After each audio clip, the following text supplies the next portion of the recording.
వ్యవసాయం చేస్తున్నాం రిస్క్ చేసి.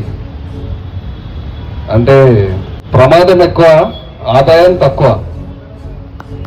బట్టలు నింపుకొని పొద్దున కనుక రాత్రనక ఎండలకి పొద్దున సాయంత్రం వరకు వ్యవసాయం చేసి వచ్చిన పంటను తీసుకుపోయి నైట్ 1 గంటలకు తీసుకుపోయి మార్కెట్లో కూర్చొని అమ్ముకుంటాం. తీసుకుపోవాలి, సపోజ్ 20 తీసుకుపోతే 20 పోతే మళ్ళీ ఇంటికి తెచ్చుకొని మళ్ళీ తీసుకొని మళ్ళీ అమ్ముకోవాలి, లేకపోతే పర్లకు వాళ్ళకి తీసుకొని మార్కెట్లో పడేసి రావాలి, లేకపోతే ఫ్రీకి ఇవ్వాలి. అది జరుగుతుంది. అక్కడ ఇన్సూరెన్స్ పాలసీస్ ఎక్కువ, మంచిగా పైసలు అనేవి డైరెక్ట్ రైతు అకౌంట్లో పడుతుంటాయి. పంట నష్టం జరిగినా సరే అవే పైసలు వస్తాయి, పంట వండినా అదే పైసలు వస్తాయి ఆ రైతుకి. మన దగ్గర అట్లా కాదు, రైతు వేసుకొని చచ్చిపోవాల్సి వస్తుంది. గవర్నమెంట్ సబ్సిడీలు లేవు, లిమిటెడ్ సబ్సిడీలు, పైసలు చాలా కష్టంగా ఉంది. దానికోసం ఏం చేస్తూ ప్రైవేట్ వాళ్ళ దగ్గర అప్పులు తీసుకొస్తారు. అవి పట్టలేక అదే ల్యాండ్లో వేసుకొని వస్తారు, మన దగ్గర చచ్చిపోతున్నారు రైతులు. చాలా ఇబ్బంది పడుతున్నారు.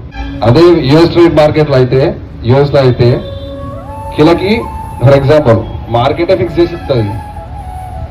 మార్కెట్లో ఏంటంటే ప్రభుత్వమే డైరెక్ట్ ఇచ్చేస్తుంది, డైరెక్ట్ ఫార్మర్ అకౌంట్లో పడిపోతాయి. ఇంకొకటి ఏంటంటే 100 ఎకరాలు, మెషినరీస్ ఎక్కువ, ప్రైస్ అనేది ఫిక్స్ చేసి ఈ పంటకి ఈ సీజన్లో ఈ ప్రైస్ ఉంటుందని చెప్పి ఫిక్స్ చేయాలి. అలాంటప్పుడు యూఎస్ ట్రేడ్ కాదు ఇంకేమైనా చేసుకోమని కాదంటలేదు. ఫస్ట్ ఇక్కడ రైతులకి న్యాయం చేసిన తర్వాత డైరీ ప్రోడక్ట్స్ ఇప్పుడు యూఎస్ మార్కెట్ నుంచి చీప్ ప్రోడక్ట్స్ ఉంటాయి. ఆ చీప్ ప్రోడక్ట్స్ అనేది డైరెక్ట్ మన ఇండియన్ మార్కెట్లోకి ఎంటర్ అయితే మన ప్రోడక్ట్స్ చేయడం అమ్ముకోవాలి. మన వాల్యూ ఏముంది, మనం ఇంకా వ్యవసాయం అనేది చేస్తాం, మన భూములు అమ్ముకొని బతకవలసింది తప్పించి ఇంకో ఆప్షన్ లేదు. చాలా ఇబ్బందులు పడాల్సి వస్తుంది. ఇలాంటి ట్రేడ్ అనేది జరగకుండా చూసుకోవాలి.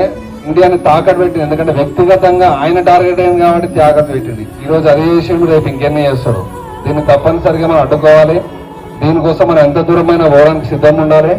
యూత్ కాంగ్రెస్ సైనికులం అందరం బలంగా అవసరమైతే ఈ నుంచి ఢిల్లీ వరకైనా సరే పోయి ఆ ప్రోగ్రామ్ అనేది సక్సెస్ చేసుకోవాలని మీ అందరినీ శిరస వహించి కోరుకుంటున్నా. మీ అందరి సహకారం కావాలని కోరుకుంటున్నా.